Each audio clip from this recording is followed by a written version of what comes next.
Hello students, welcome back. So you all had to do homework, that is difference between a compiler and an interpreter, and you all also had to get me three names of customized software. Have you all been able to do that? Okay, I will share with you all what I have found and you all can compare your answers with it. Okay, so this is differentiation between a compiler and an interpreter. So over here, if you look at the input, the compiler takes an entire program as an input, whereas an interpreter, it executes single lines of code.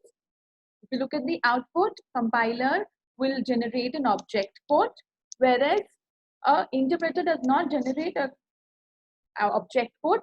It converts your source code to object code line by line. That is exactly how it's executed, but that object code is not saved. Working mechanism, the compilation is done before the execution, and in the interpreter, the compilation and execution takes place simultaneously. So you compile one code, execute it, compile another code, execute it. If you look at the speed, a compiler is comparatively faster because the first time it's going to execute the code, the first time it's going to compile the code, it will find some errors and execute it, create the object code and save it. The next time we want to do it, we don't need to use the compiler. Object code is ready. You can directly run it. That's why a compiler is faster and an interpreter is slower, because every line is interpreted, compiled, executed. And at the same time, the object code is not saved for any of the lines that it interprets. Memory. Memory requirement is more due to the creation of the object code. Since the compiler is going to create an object code, it will require more memory space. Interpreter is not going to create any source code, so it will not require any memory to save extra code. Errors. Compiler will list all your errors together. So once you write the entire program and compile it, all your errors will come together, whatever errors are there in the code. But when you do the interpreter, one line is executed, it's correct, no error will be shown, it will go to the next line. As soon as the error is found in the second line, it will tell you there's an error in the second line. It will not bother to check third, fourth, fifth, sixth, seventh, or rest of the line. It will tell you the error as and when it will find it in the code. So displays error of each line one by one. Error detection is difficult in a compiler. It's easier in an interpreter because it will tell you exactly which line the error is in. Compiler, okay, which languages have a compiler? C, C++, C Sharp, Scala, TypeScript uses compilers. And which uses interpreter? Perl, PHP, Python, Ruby, all these use interpreter. So if you all have any more points that you all want to share with me or tell me about, please write them down in the comment section and I will go and have a look over there. Also, in all the videos, I will be attaching some notes or some question answers that you all have to solve in the description box. Please make it a point to go and have a look. We will now continue with the chapter. Oh yeah, the 3 customized software is left. So wait, we finished that also today. So for a customized software, it could be a multiple of things that can be used. You can have a content management system, any example of a content management system, CMS, or a customer relationship management, a business process automation system, an automated invoicing system, a company web portal, e-commerce software solutions, or bug tracking software. These are all types of customized software. Besides this, if your parents owning any company is using any particular software which is unique to their needs and has been built for them, it can work. For example, for our school, we use MCB portal, that is My Class Board. So these people will customize the software to the needs of our school. Similarly, if you have written down any other that is not included in it, please write them down in the comments below. So we'll continue with, we had finished customized software, so we'll continue with further now. Thank you. Proprietary or free and open source software. Now, software can also be classified depending on the terms and conditions that has developed the software. So a software can be freeware or open source or proprietary depending upon the terms and conditions of the person or group who has developed and released that software. So what is proprietary or free open source software? Now, free and open source software, also called as FOSS, F-O-S-S. Over here, the developers of the application have provided the source code as well as the software freely to the public. And why they have done this? With the aim to provide and improve further with each other's help. So in this kind of software, what happens generally is the source code is available. So you can, if you have the, enough knowledge, if you all have the correct knowledge, you all can customize those softwares for your own needs. Okay, such softwares are known as free and open source software.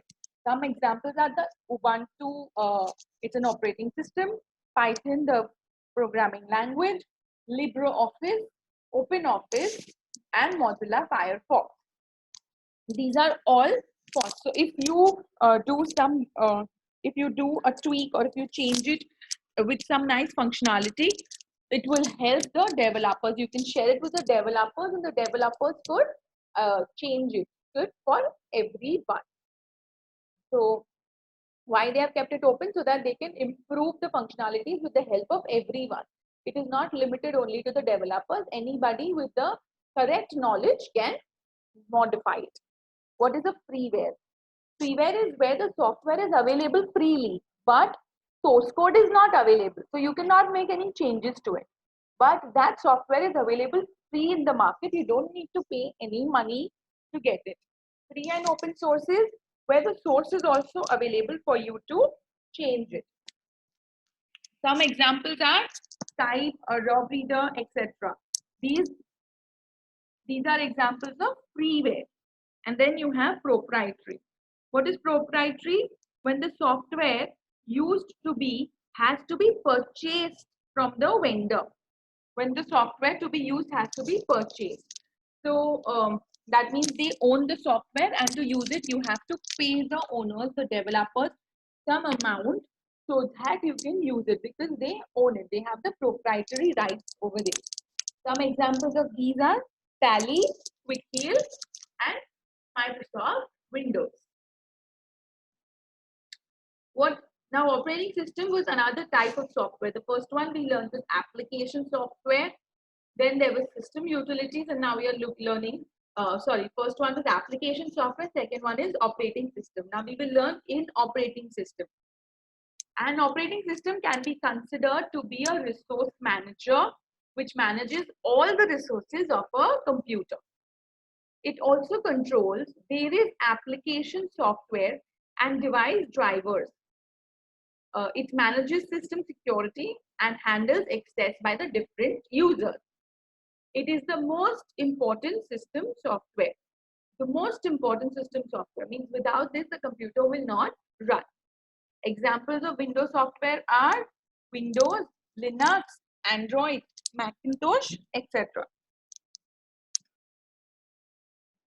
There are two objectives of an operating system. The first one is to provide services for building and running application programs.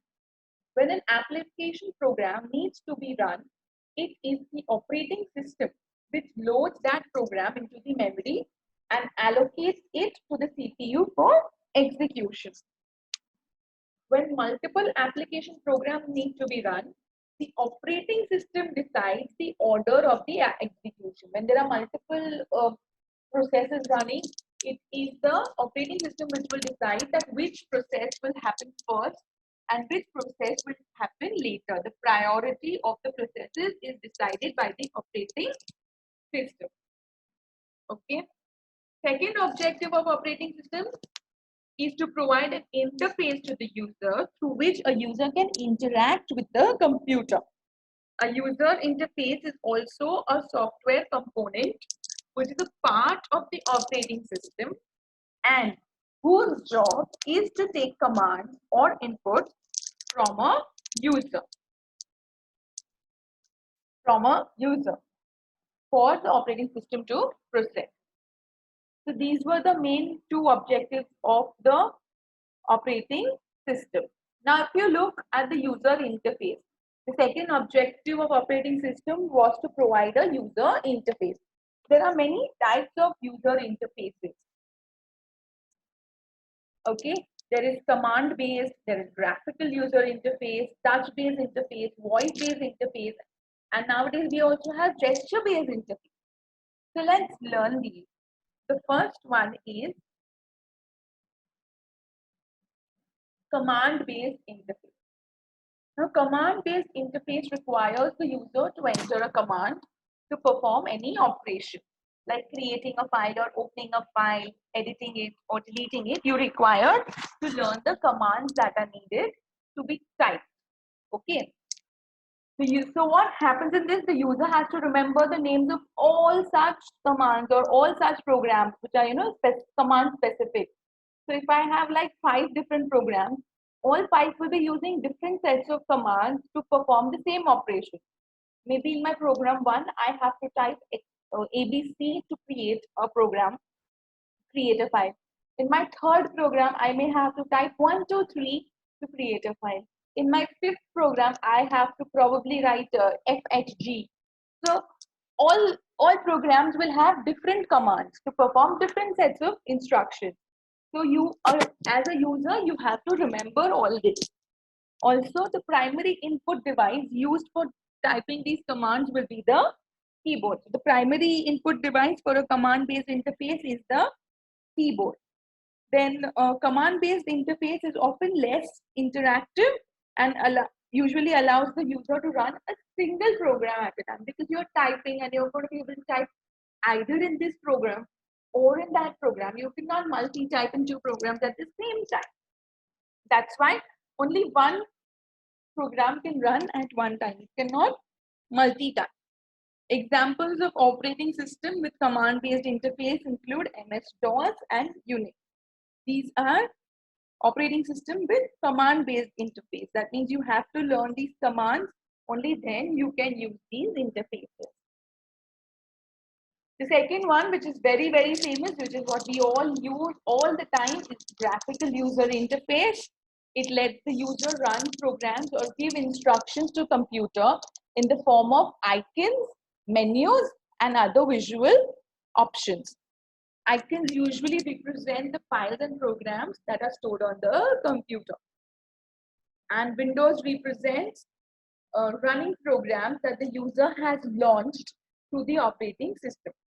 The input devices used to interact with the GUI commonly include the mouse and the keyboard.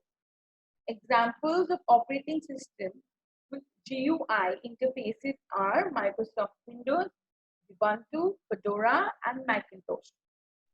So these are the interfaces where you have lots of icons and pictures and visuals on the screen that will help you to interact with the operating system.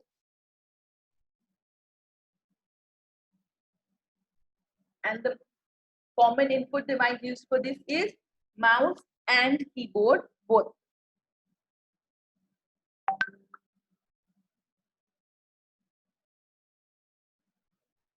Touch-based interface. Today, smartphones, tablets, PCs, that is personal computers, allow users to interact with the system simply using the touch input. Using the touch screen, a user provides input to the operating system, which are interpreted by the operating system as commands, like opening an app, closing an app, dialing a number, scrolling across apps. All this we are doing with a simple touch. Examples of popular operating system with touch-based interfaces are Windows 8.1 and 10 also supports touch-based interfaces on touchscreen devices. So I have a Windows 10 on my laptop, but I don't have a device. My laptop does not support a touch screen. It does not have a touch screen monitor does not have a touch screen interface. Hence, I cannot use it. Otherwise, Windows 8.1 and 10 both support touch uh, based interfaces, but only on the devices that have a touch screen. Voice based interface. This is the latest happening. If you all are aware of Siri, Cortana, all these, the modern computers have been designed to address the needs of all types of users, including the people with special needs. People who want to interact with computers or smartphones while doing some other task. They also, for the users who cannot use input devices like mouse and keyboard and touchscreens, modern operating system provides other means of human-computer interaction. Today, users can use voice-based commands to make computer work in the desired way.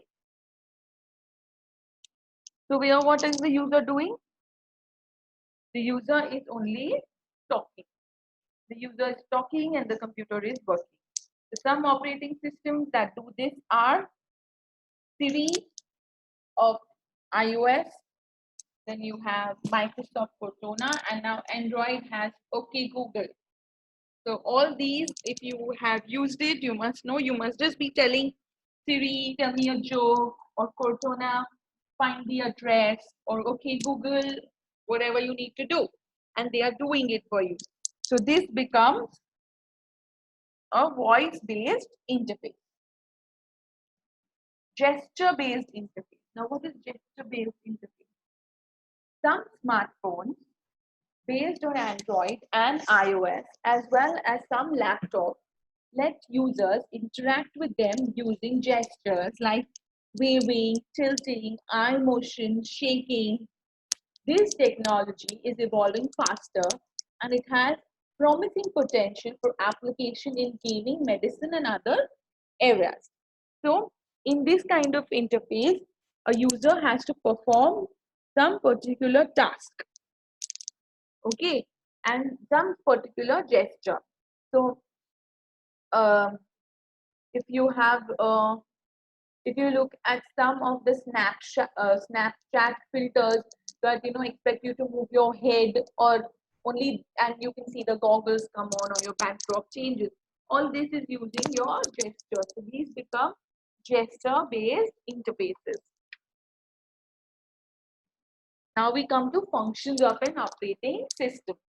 What is an operating system? You saw what are the functions, you saw what are the main objectives of the operating system.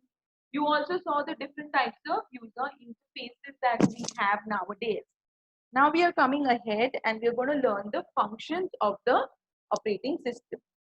These are the important services and tasks that an operating system provides for managing the computer system.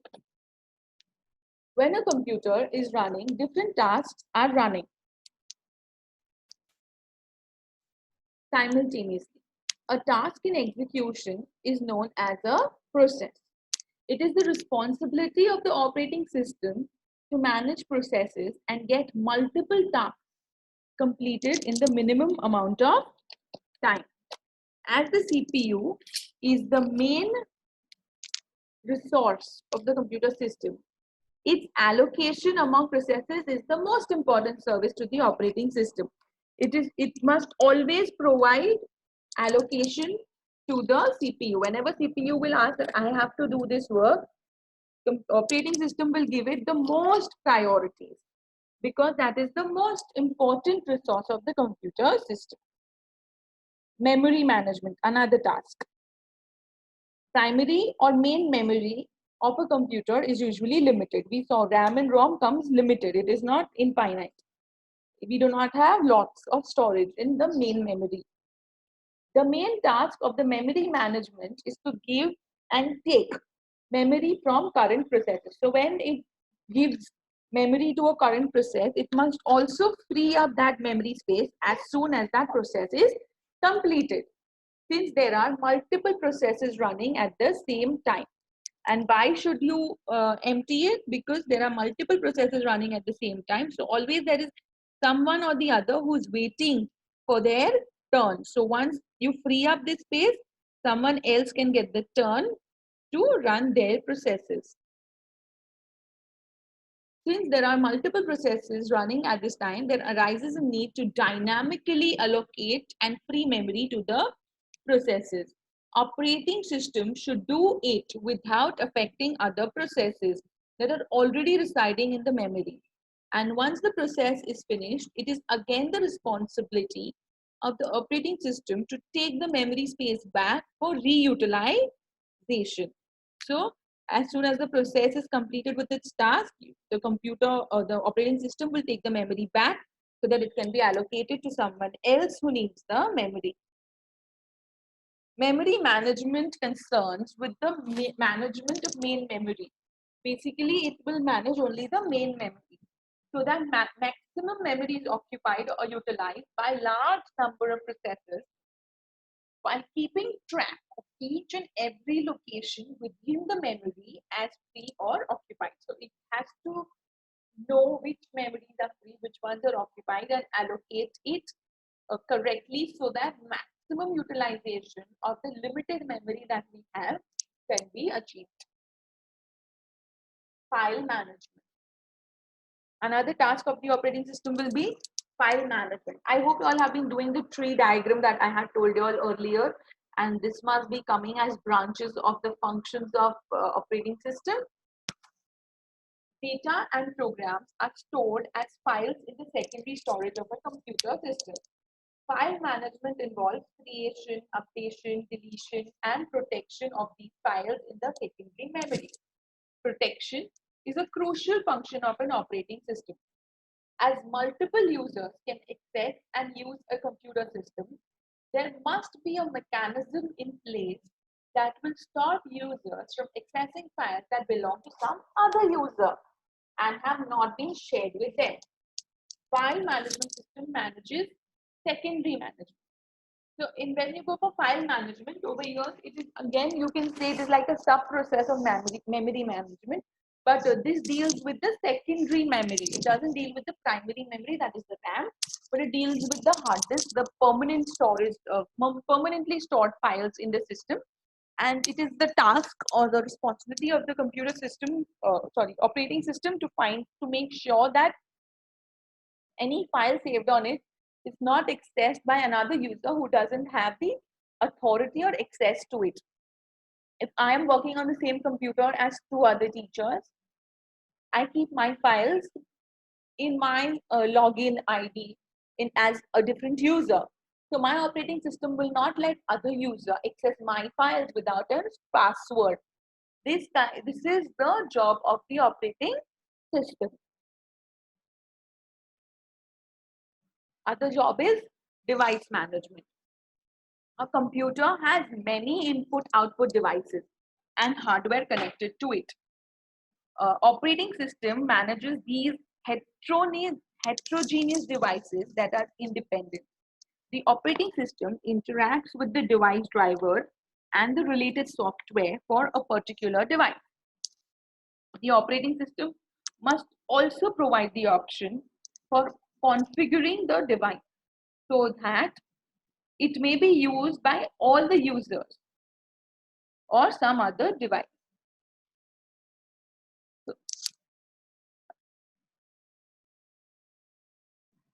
So basically, operating system has to give you even the options to configure. So if I attach a new device today, a new scanner or a new printer, operating system should allow me to configure this device so that all the users can use it. At the same time, operating system will also provide me with the option that only I may use that device and not everyone who's attached to that computer. Just like files, devices also need security measures, and their access to different devices must be restricted by the operating system to the authorized users, software and other hardware only. So even these devices need a security feature. It should not be accessible to anyone connected to the computer. So if tomorrow I share my Wi-Fi password with someone else, and let's say my laptop is connected to the Wi-Fi or my printer is connected to the Wi-Fi, it does not mean that that person can print. I should be getting that much configuration power by my operating system, that I can restrict the amount of devices that get connected and that can access other devices on my network. Okay, so this brings us to the end of this chapter. I shall just read out the summary with you all today, and I will not be doing anything else today besides the summary. I will end the chapter, but note down your homework right now. We will be doing question and answers. I'll be taking a quiz next in my next class, and I want you all to be able to answer all the questions. So please be prepared. Read, go through all the videos again, make notes, make your questions ready. And after we finish the question answer session, I hope to have a live interactive session with you all. Okay, so till then, please go through all the videos and make all your notes. Okay, so all the things that we have learned in this chapter are summarized here. A computing device, also referred to as a computer, processes the input data as per the instructions to generate, as per the given instructions to generate desired output. Computer system has 4 physical components: CPU, primary memory, input device, and output device. These are all referred to as the hardware of the computer.